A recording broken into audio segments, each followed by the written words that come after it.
started, and you know, but then there's other cliches. It's hard thing is to close people out. So we know that. We know that they'll put up a great fight, and it should be a great game, and we just have to keep plugging.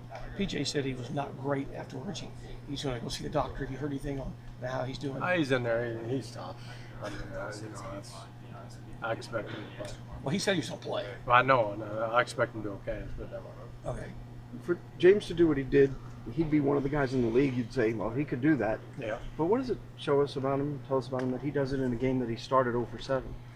Well, he's demonstrated this 1,000 times, except one time he doesn't have a great game. It's like since I've been here, one time that we all messed up, we didn't play well against San Antonio, and all of a sudden he's got this label, I guess, but he has demonstrated so many times he bounces back from a bad game, bad quarter, bad half. I mean, he's like I said, the best offensive player I've ever seen, and he's got everything, and it's just a matter of time, and he just keeps playing. Presumably you guys are going to be challenged again throughout the playoffs. Does last night sort of help build the fortitude that comes in handy as it goes along? Yeah. I thought last night was the first time in a long time that we played with the necessary energy defensively, offensively. Obviously making the shots is a big byproduct, but we just weren't in a rhythm. Even though you don't make shots, we still had 35, and that's kind of where we need to be.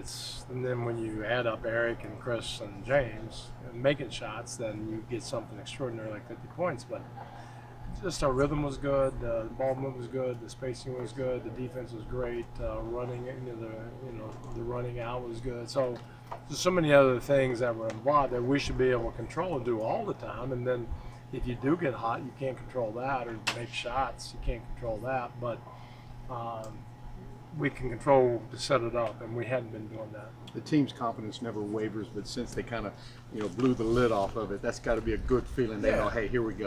Yeah, I don't think we ever, even if we'd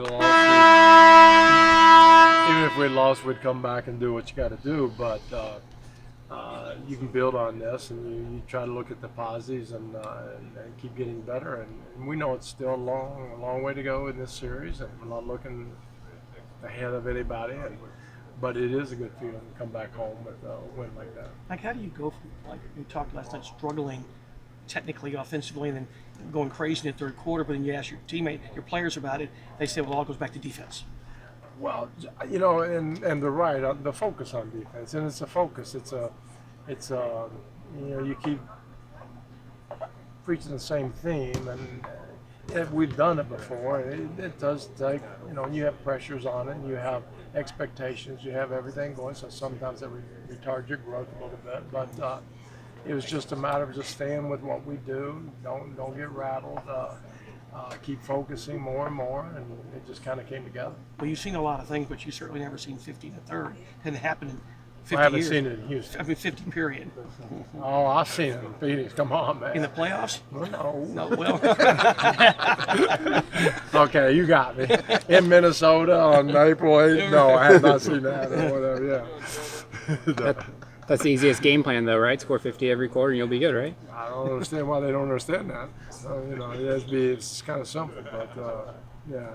That's just how good our players are and how good they can be. And like I said, that's just something that doesn't really matter. It's cute. It's like getting a triple-double. Okay, so you got 2 less rebounds. Still, we can play well. It doesn't really matter. It's a mark, but I was just really impressed on the way they came out, focused in on the defense, and really took it. Took the game on, and they did what they had to do. Mike, so much of the playoffs is about mental tough. We talk about the physical so much, but so much of it is mental. Yeah. How has this team developed over the last 2 years under you, just getting to that next step mentally? Well, I don't know about under me, beside of me maybe, but it's it starts with them. It starts with their DNA and how they want it, and they're not satisfied with whatever we've done in the regular season. Not satisfied with the awards that people are going to win, and just understanding the bigger picture and being professional and doing our job and just trying to get it right. It doesn't mean we always will, but again, that's why I went back. You can't diminish what we did in the regular season. Now, obviously we'll be judged on what we do in the playoffs, but that doesn't take away anything what they did. It was remarkable what they've done. Now, what do we do on the next step? And that's what I was trying to get at. It's the whole process, and it's the whole going there, and they've, in my eyes, they've always been a success. The way they go about their business, the way they want to talk about it, the way they work at it, the way they have locker room. Then after that, whatever happens, happens. You think that's the last time we see a team go under screens on James? Well, if you do it properly, they have to sometimes, and it's just a little bit of the rhythm that we have, and he'll see all kinds of stuff. I don't think the solution is going over either. I don't think there is a solution. We play like that, and we hit shots like that. There's no solution. That's why. If you're going to play with certain teams, you got to keep scoring with them because they get in that rhythm and they're going to score.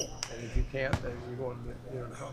We watched Luke do a lot of different kinds of workouts with John Lucas up there. Is there anything more on him? No, any I closer think getting back? Yeah, yeah, he's closer, but I think it's still too early to put a timetable on it yet. But next week I think it's a good time to reevaluate it, and it could be real close next week. But I don't know that for sure. What will you be looking for in Ryan in this next game? Just a little bit of the same. I mean, you open shoot it, you're not, and we got plenty of guys, and it's kind of like everything else. You come back first time you have an outing up here, and then you kind of go back down. He hasn't played for a month or two, and to get started in the playoffs not easy. So we'll see. His minutes will be dictated on making shots and how other guys are playing and how the matchups are. A lot of times they go small now. And so when he's time to go in, they got small. We got to go small. So that just limits his touches and limits his minutes, and that's just the way the series is. And everybody has to be aware that we have a lot of different pieces that we can play, and so we're going to play our best pieces that fits the situation. You just mentioned that it's tough to come back, especially when the playoffs are starting up. What exactly is it about that? Is it the intensity? Yeah, intensity, and you're not sharp, and everybody else is, and then you can't. And also as a coach, you get scared because you can't afford to have 2 or 3 bad minutes. Oh, we let him play through it; he'll be fine. Well, it might not be that way. You can't. You don't have the luxury of sitting back. Oh, okay, we lost the game. Big deal. Well, it is a big deal.